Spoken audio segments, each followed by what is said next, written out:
And welcome back to another episode of the Kingswell Conversations. And I'm absolutely thrilled to be joined once more by CEO of FosterVA and Extra Special Parents in Virginia. It's Richard Kingswell. Thank you for joining me again today. Thanks for the invite. Very excited about today. Yeah, no, really, really happy to have you here. And as you know, on the Kingswell Conversations, this is season 2, and we are disrupting and talking all about foster and adoption within Virginia and the wider US. We cover lots of different topics, and today we've got another topic. Are you ready for us to pick your brains, Richard?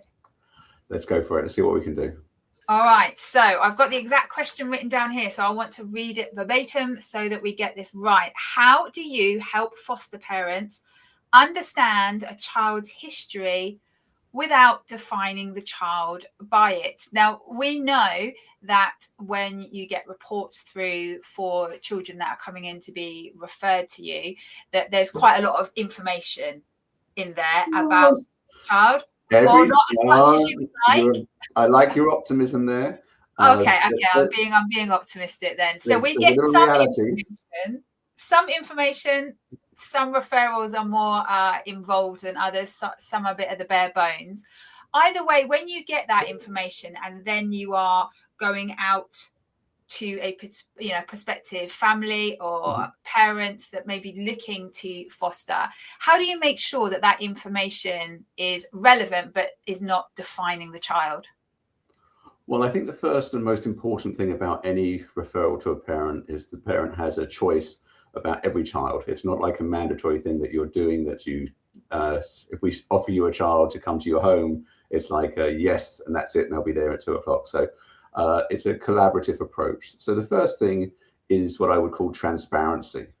There is no secrets about what we have and what you have. And I think that's the most important thing about not defining the child. The challenge for the transparency is, it's like anything, you don't want to be the worst piece of paper in a file. And so when we work through the transparency with the parent, it's very important for them to understand that what was happening on that day, that this happened, that's got the red flags flying sort of thing. I look at my life and my journey, and would you like to be defined by your worst moment, your worst event, your worst thing you ever done? Social services and paper never forgets. And that is the most challenging thing for any child who is in foster care, is that they cannot shake off a piece of paper on a bad day that happened 4, 5, 3, 2 years ago. It just doesn't get destroyed. And everybody is trying to be transparent about what's this journey like. And then you hear this story and that is like, oh my God. And then you look at your life and said, oh, I did some of that. and this child's 11. And that's the design feature, is to explore and get upset and be emotional breakdowns. And a lot of these kids don't have the tools that other kids do have because of the trauma they've been through. So transparency about this is a journey of a child's life. Everything's there. Every piece of paper's there. So let's talk about the child and where they are today and what they need from you. And do you have the skills to really help this child reintegrate into a healthy family, to start the journey of healing? Are you strong enough to that? So when you present a child, be transparent, be honest, and then answer questions, which is the next piece, is just answer the questions. What does this diagnosis mean? What does this medication mean in the journey of this child? So that is all very helpful to really understand the child is a unique person with a unique journey, and do you have the unique skills to look after them? And most of you do. And when they're going through, when you've got prospective foster parents and they're going through the training that the really amazing training that you provide, is there a certain part of the training that actually goes through this? So before they've even become licensed as a foster parent, is this one of the topics that time is spent, is actually looking at the child as who they are now as well as taking acknowledgement of the past, but rather than the definition of them as a whole package, so that that stuff is still reflected now. Is that something that you touch upon to prepare parents so that when they get that first child, for example, they get that phone call or they get that contact that says, we have a child that we think may be suitable, or we think you would be a great match for, this is some of the details. Are they already prepared for not defining them completely by that report? I think they're at 20/80. Okay. They've got 20% of information from the training. Yeah. And then it's the rest of the person who's making the referral to educate them, because there's too many children, too many diagnoses, we could spend a PhD of hours sort of thing. So I think in training, you're getting the highlights, and that's just honest. There's just too many children, too many journeys that they could have taken, that you can't be realistic about. This is the child you're going to get. This is what the paper's going to look like. So we talk about where they've come in the journey, how they come into care, how long they've been in care, because it could be their first day in care. So that trauma journey is very different to a child that's just been put into a social services car, to a stranger, and taken to a stranger's house with their parents crying and being upset, and everything else that goes on in that removal process. However gently the Child Protective Services and the community works to make the removal, it's still traumatic. And you could receive that child 2-3 hours after that removal. That's how fast we need a child to have a safe bed, in hours, not in days. That we do not want them to stay in hotels. And every state has the same problem. If they don't find a bed, their kid is on the couch in the social services, or they're in a hotel with a social service worker outside, just looking after them, sort of thing. So having a loving family to stop that from happening is so important. So yes, the 20/80, that we give you the education about how the referral is going to work, what information we will have, the transparency side of the information, and then clarification.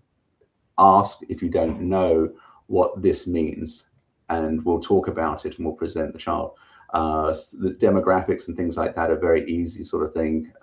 You've already chosen the child that you're looking for. There may be a little push from us going up or down, like, you said 5, this is a big 4-year-old, is that okay? Yeah. So, or this is a little 7-year-old, is the 6 okay? So if we see a match, we want to talk to you about it, sort of thing. We don't want you to be in such a small compartment, because when we're doing the first conversations and you're nervous and everything else, you may not really see the child. But when we have a child in front of you, all of a sudden 6 and 7 is not very different. Not really much. And then just actually, you've made me sort of think about something I wouldn't mind asking. When you're doing home studies for prospective families, yes, and you're looking at the whole picture, you know, there's what's the home like, what's the financial situation like, other siblings, family dynamics, employment, all of that.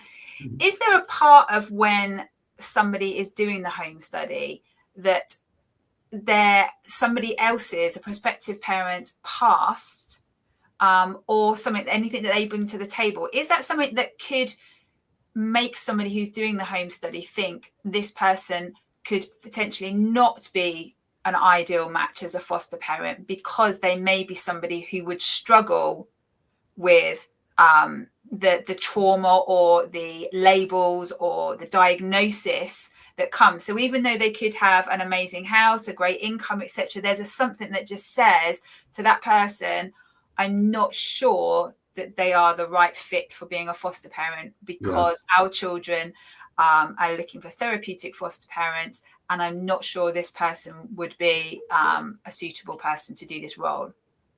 It's our responsibility to do that. It's not a choice. That is what the home study is about. I see it as a sort of dating game for both directions, sort of thing, that this has to be a match between agency and potential foster parent. And the home study is the nuts and bolts of understanding who this couple individual is. And the house, the income is not relevant to who they are mentally, the place in their life, in their journey, the stability they give, the expertise in say if they're a nurse or something like that. All these things add a role. The house, the finances, they just have to be able to support themselves, financially stable, home stable, family stable. and the home study is there to make that happen, sort of thing. Mm-hmm. So we're also educating them about how much these children do need the consistent love and care.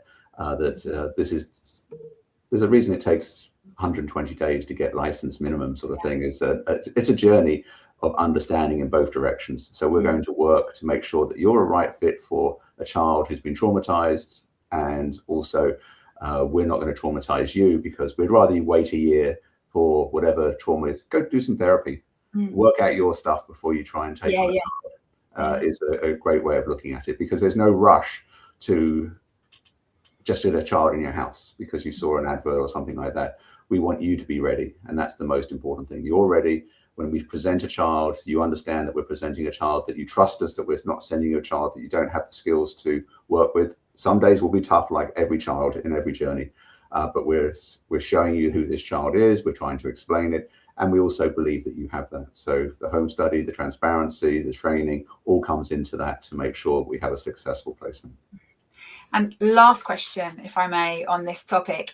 If somebody was watching this who is a foster parent right now that has just recently had a child placed with them that is struggling a little bit with, you know, they've got this report, they feel that they can cope, but they are noticing that they are struggling in this area. They're trying not to define the child by the content of in there, and they're doing the best they can. What would be kind of like a bit of advice that you would give to a foster parent right now about detaching from defining that child by this information? Well, I think that you will get flashbacks of, oh, they mentioned that sort of thing, and oh, this is what it looks like.